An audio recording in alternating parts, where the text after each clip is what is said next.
जय माता दी, जय मां कामाख्या, देव राधा ट्रस्ट, सत्यवाणी चैनल। ओम ह्रीं बगलामुखी सर्वदुष्टानां वाचं मुखं पदं स्तभ्यं जिह्वां किलय किलय बुद्धि विनाशाय ह्रीं ओम फट।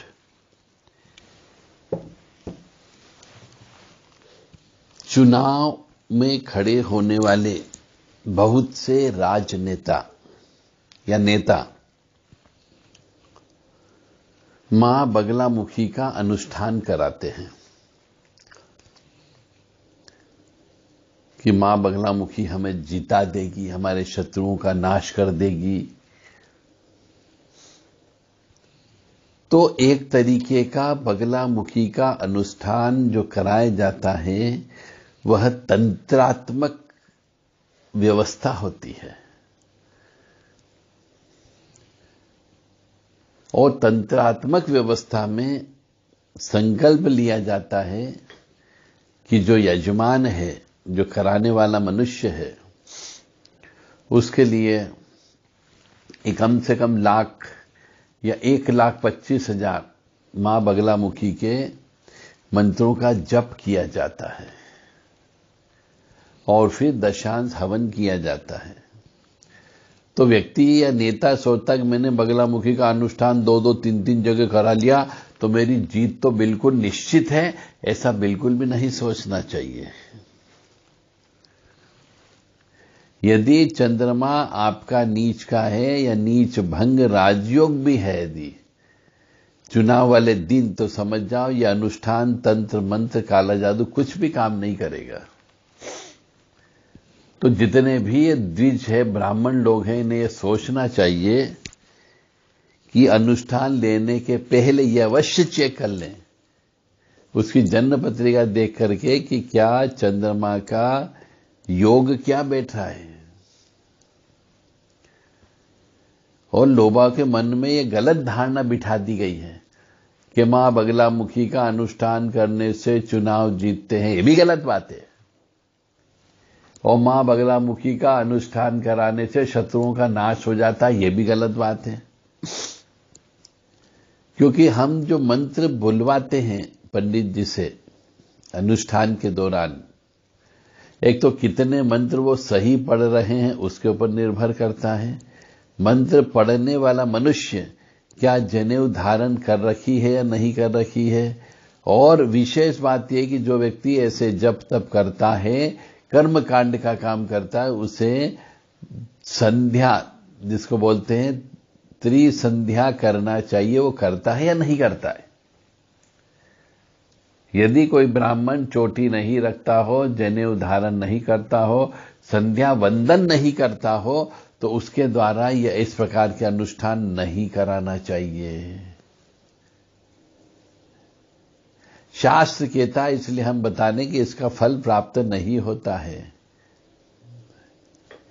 अब बहुत से नेता लोग क्या करते हैं, पंडित जी के पास गए, जल हाथ में लिया, पुष्प हाथ में लिया, हल्दी हाथ में ली, कुमकुम हाथ में लिया और संकल्प बोल के संकल्प दे करके आ जाते हैं कि आप कराते रहना 1.25 लाख।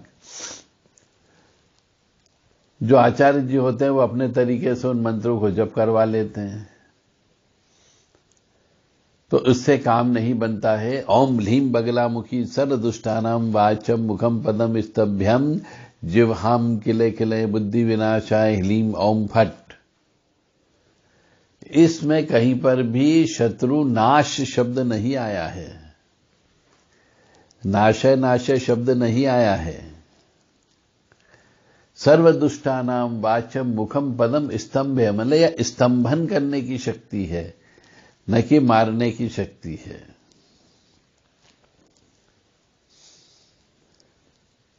तो आप सबसे विनम्र निवेदन है कि मां बगलामुखी का अनुष्ठान जब भी कराएं, किसी विशेष उद्देश्य से कराएं, चुनाव जीतने के उद्देश्य से या किसी अन्य उद्देश्य से भी, तो सबसे पहले चंद्रमा देख रहे कि चंद्रमा जिस दिन वो कार्य होना है उस दिन चंद्रमा किस अवस्था में है। चलित पत्रिका उसकी बनाई जाती है।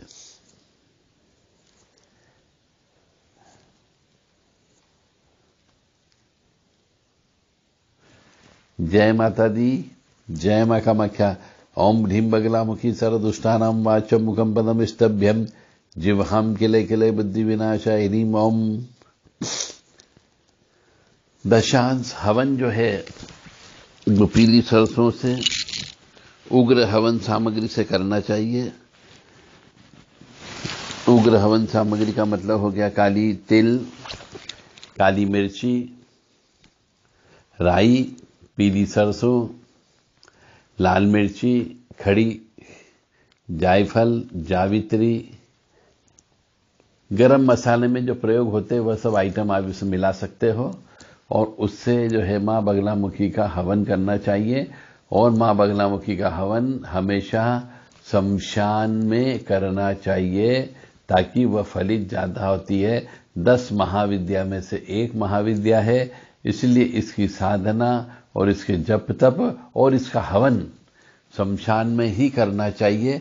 10 महाविद्या में से एक महाविद्या है, इसलिए इनको बलि भी देना चाहिए यदि अनुष्ठान को अच्छे से करना है तो और फल प्राप्त करना है तो बलि भी लगती, क्योंकि 10 महाविद्या में से एक है और 10 महाविद्या की जितनी भी महाविद्या है यह सब माता सती के शरीर से अंग से निकली हुई है, इसलिए इनको बलि भी दी जाती है।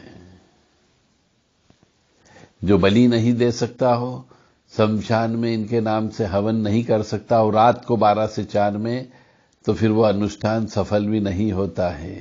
आप सोचते हो वैदिक रूप से कर देंगे या वैदिक रूप से करा लेंगे और फल प्राप्त कर लेंगे, तो आप गलत सोचते हो, ये भी मान करके चले। क्योंकि आप कोई भी अनुष्ठान कराएं, जिस भी देवी देवता का कराते हैं, पहले उन देवी देवता के बारे में सब रहस्यमय ज्ञान प्राप्त कर लें, गहराई से उनके बारे में सोच लें, उनके मंत्रों का अर्थ समझ लें। क्योंकि आप पढ़े लिखे हो, भगवान ने आपको पागल नहीं बनाया है, आपको सोचने समझने की शक्ति दी है।